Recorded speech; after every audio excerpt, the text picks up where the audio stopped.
Alright, so here we go. We're on page 145, and it's fading an image in and out. So step number 1 opens your project, number 2 resets the workspace, and number 3, you make sure that the playhead is at the beginning of the sequence, and then you want to select the Scenic 1 clip, the still image Scenic 1. So let's take a look here. So I'm going to go on my project monitor, source. I click on the sequence, I click on the home key on my keyboard to bring the CTI all the way to the beginning, and then they want me to click the select the Scenic 1. And by the way, some of you guys have to pay attention to here to the top left of my screen, which is the tools, okay?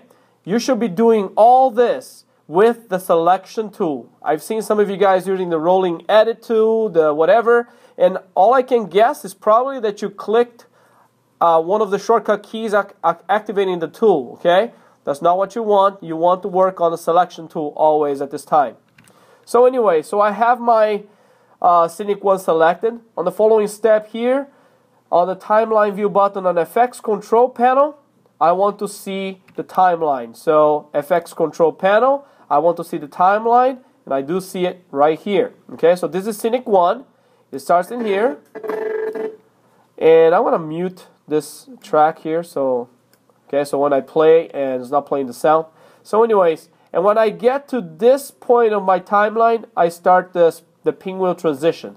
So anyways, so number 5, click the triangle to the left of opacity to expand the opacity. So opacity, triangle here, click that to expand. Number 6, click the toggle animation button to the left of the opacity in the controls panel, and when you click on this here, boom, you turn it off. I believe you have to. Well, let's see what happens here. You added a keyframe. Okay, my bad. I need to actually be in the very beginning here.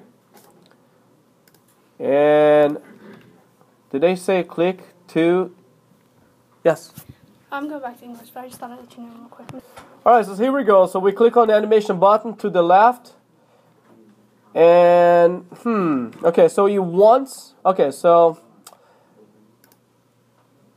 needs to be off to the beginning. I don't know why mine is on to the beginning, but you should have clicked on this. It should look like my screen, and you should have a keyframe. Okay, so they want you to turn it on. A keyframe is added where the CTI is located. And my CTI is right here, and a keyframe is added right here.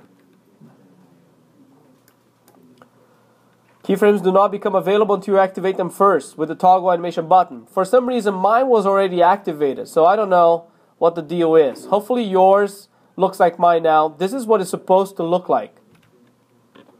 We're going to number 7, we're going to press the arrow key to the right 10 times to move the CTI 1/10 of a second to the right.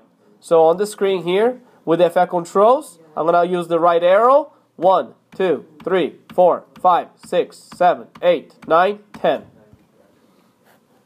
I'll zoom in here on my FX control panel so I can see a little more. Okay, so it should look something like this at this point. Number 8, you're going to add a keyframe, and you're going to click on this button here, the add and remove keyframe button. Okay, so this is the button right here, add keyframe button, click, and this little square thing here, this little diamond looking thing, is another keyframe on your timeline. On number 9, you're going to press the page down to move the CTI to the end of the clip, and then we're going to add another keyframe. So page down my keyboard. It looks like it disappeared, but it didn't. So I'm going to zoom out on my timeline here of my effect, on my Scenic 1 clip, to show you that my playhead is at the end, and I'll put another keyframe. Boom. So how many keyframes do I have? I have 1, 2, and 3.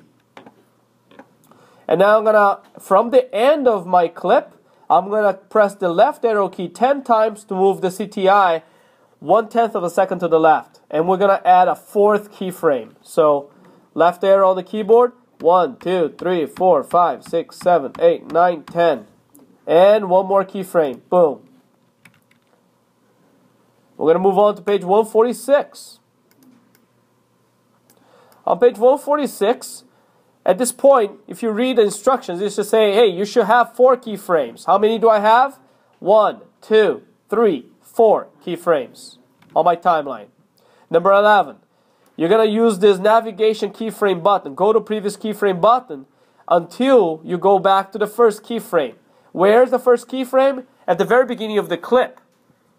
So I can use this button here to go to previous keyframe. Boom, boom, until I go to the first. Right? Or I could go to home button, which takes me to the beginning of the sequence as well. On the very first one, we're going to click the opacity value from 100% to 0. So on this first keyframe here, the opacity here, we're going to drag this all the way down to 0. So what happens now is that the image disappears. It goes black because it's totally opaque on a black background. Move on to page 147.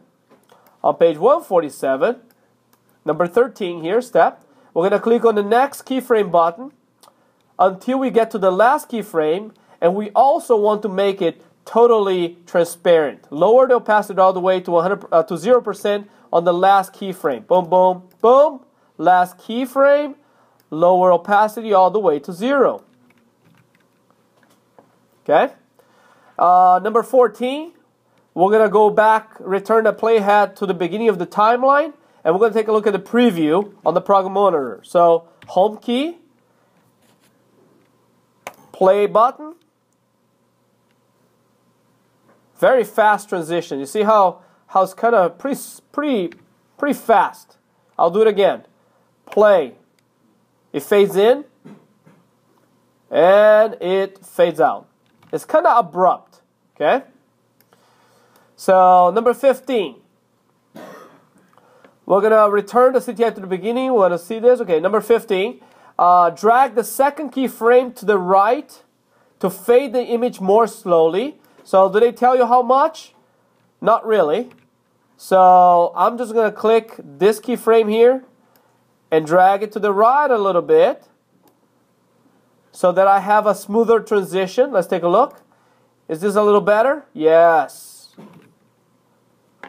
Preview the clip again to see that I have exchanged and save your project. Control S.